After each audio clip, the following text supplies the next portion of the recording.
마가복음 1장 9절부터 이렇게 보면 그때 예수께서 갈릴리 나사렛으로부터 와서 요단강에서 요한에게 세례를 받으시고 이렇게 묘사가 되어 있습니다. 그리고 곧 물에서 올라오실새 하늘이 갈라짐과 성령이 비둘기같이 자기에게 내려오심을 보시더니, 성령입니다. 오타났네요. 그리고 나서 이제 하늘로부터 소리가 나기를 너는 내 사랑하는 아들이요 내 기뻐하는 자라 내가 너를 기뻐하노라, 이렇게 말씀이 이어집니다.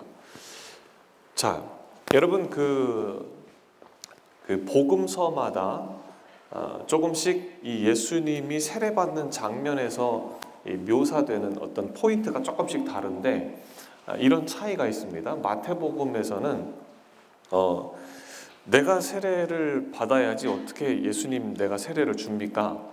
이제 이런 말이 나와요.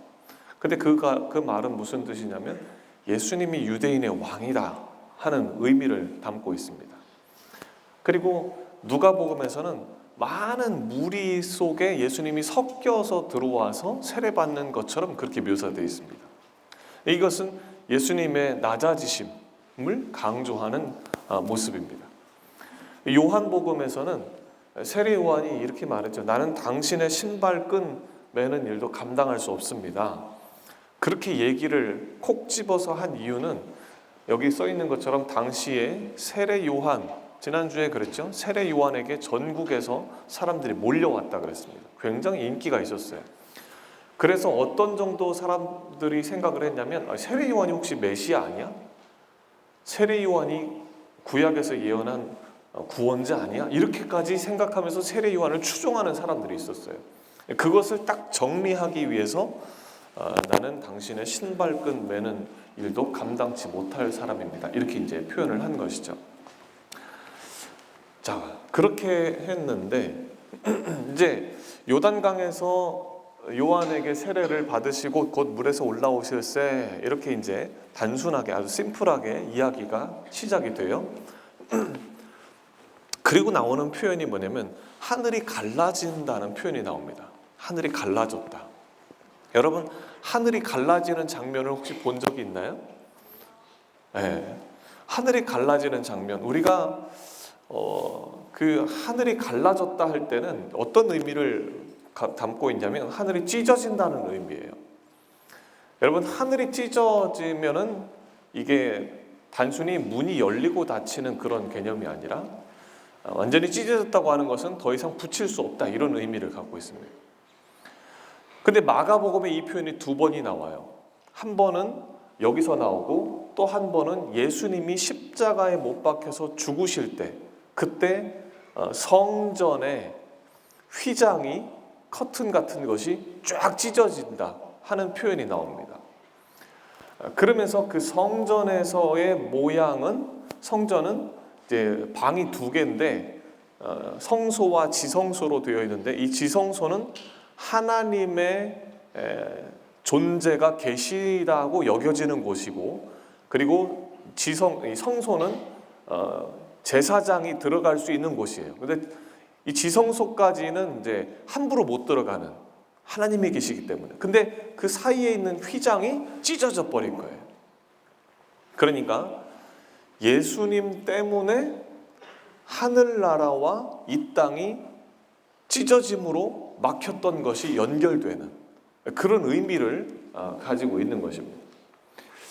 이사야에 보면 이런 말씀이 나와요. 너희가 아무리 기도해봐라 하늘이 막혀서 기도가 하늘에 절대로 상달되지 않는다. 응답 안 될 거다.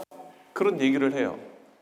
근데 이제 배경이 있죠. 여러분, 이사야 시대에 이 이사야의 메시지는 하도 이스라엘 백성들이 죄를 많이 지으니까 더 이상 그 죄 때문에 하나님이 너희 기도를 듣기 싫어하신다, 이런 의미예요. 그러니까 막히는 거죠. 그런데 예수님이 오심으로써 완전히 이 막힌 것이 제거되어 버렸다는 뜻이에요. 하나님의 나라와 이 땅의 나라가 하나로 연결되는 것 같은 그런 개념입니다. 여러분, 예를 들어서 이제 이렇게 이해를 하실 수 있어요. 도대체 하나님 나라와 이 땅이 연결된다는 것이 뭐냐? 여러분, 그 대한민국하고 쿠바가 2024년 2월 14일에 깜짝 수교를 맺었습니다. 이 1959년 때 이 쿠바가 사회주의 혁명을 하면서 그 1959년 10년 전에 49년에 한국과 이렇게 연결을 했다가 사회주의 혁명을 하면서 다시 단절된 이후에 지금까지 수교가 맺어지지 않았어요. 그런데 바로 얼마 전에 수교가 맺어졌네요. 여러분, 국교가 그렇게 수교가 맺어서 정상화가 되면 뭘 설치를 하죠? 쿠바에다가 대한민국 대사관을 설치를 합니다. 또 한국에도 쿠바 대사관을 설치를 하겠죠. 자, 그러면 그 대사관, 설치된 대사관은, 그 땅은 어느 나라 땅이에요? 쿠바에 있는 대한민국 대사관의 그 땅은 어느 나라 땅입니까? 대한민국 땅이죠. 그렇죠. 아유, 똑똑하네. 그러니까 여러분, 거기 담 넘어가 버리면 그 대한민국 사람이에요. 그렇게 대한민국의 법적인 보장 안에 들어가 버리는 거죠. 쿠바에서 아무리 무슨 사건을 저질러서 했더라도 거기 들어가 버리면 대한민국의 법 안에 들어가는 거기 때문에 더 이상 쿠바의 어떤 법적인 이 제재를 할 수가 없는 그런 상태가 되는 것이죠. 이게 바로 하나님 나라가 이 땅에 왔다, 이 땅과 하나님 나라가 연결되었다 하는 의미를 그렇게 이해를 할 수 있을 것입니다. 우리가 그 거북이하고 토끼하고 이렇게 경주를 했어요. 그런데 여러분, 토끼가 잠들고 그 다음에 거북이가 이제 앞서 나갔는데, 토끼가 거북이를 이길 수 있느냐 없느냐 어떤 철학자들이 이제 논쟁을 했어요. 제논이라는 학자가 그런 얘기를 했는데, 여러분, 거북이가 앞서 나갔고 토끼가 잠에서 늦게 깨가지고 이제 뒤따라가는데, 이 철학자들은 뭐라고 그러냐면 못 따라간다는 거라. 왜? 거북이와 토끼 사이에 그 거리를 이제 반절을 토끼가 왔고, 그 다음에 반절을 더 왔고, 그 다음에 반절을 더 왔고, 반절을 더 왔고, 그래서 못 따라잡는다는 거예요. 말이 됩니까? 완전 궤변이죠, 궤변. 그게 아니라는 겁니다. 하나님의 나라는 이미 왔다. 그러므로 지금 당장 내가 살아왔던 삶의 체계를 다 바꾸고 돌이켜서 예수님이 원하시는 삶, 예수님이 원하시는 인생, 그것으로 바꿔서 그걸 받아들여서 살라 하는 말이죠. 마가복음에서는 그걸 얘기하고 있는 겁니다. 그래서 예수를 믿는다는 것은 뭐냐? 내가 예수 그리스도를 영접함으로 예수 그리스도 안에 들어가 사는 것을 말합니다. 여러분, 힘들 때만 하나님 찾거나 시험 볼 때 시험 잘 보게 해달라고만 그렇게 얘기하지 말고, 시험 보는 데까지 살아가는 그 삶에 있어서 하나님이 주시는 지혜를 가지고, 하나님의 말씀을 가지고 살아보고, 그리고 나서 시험 보는 것도 하나님이 주시는 은혜를 가지고 시험을 보고, 그렇게 살라는 것이, 시험 때만 다 돼가지고 하나님 나에게 지혜를 달라고, 그게 무슨 신앙입니까? 나는 공부도 하나도 안 해놓고 공부 잘하게 해달라고, 공부도 하나도 안 해놓고 좋은 데 가게 해달라고, 여러분, 그게 무슨 신앙입니까? 그게 아무것도 아니라니까. 삶을 살면서부터 하나님이 원하시는 삶을 하나님의 말씀을 통해서 배워서 살아가면서 하나님과 동행하며 사는 것, 그게 진짜 신앙이라는 거예요. 여러분, 정말 하나님과 함께 동행해 보시기를 바랍니다. 여러분의 인생을 도박하듯이 살지 마시고 성실한 삶을 살아서 하나님이 주시는 지혜로 그렇게 여러분의 인생을 아름답고 멋지게 갖고 갈 수 있기를 바랍니다.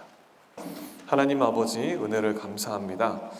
우리 학생들이 예수님과 함께 살아가는 그런 삶을 살게 하여 주옵소서.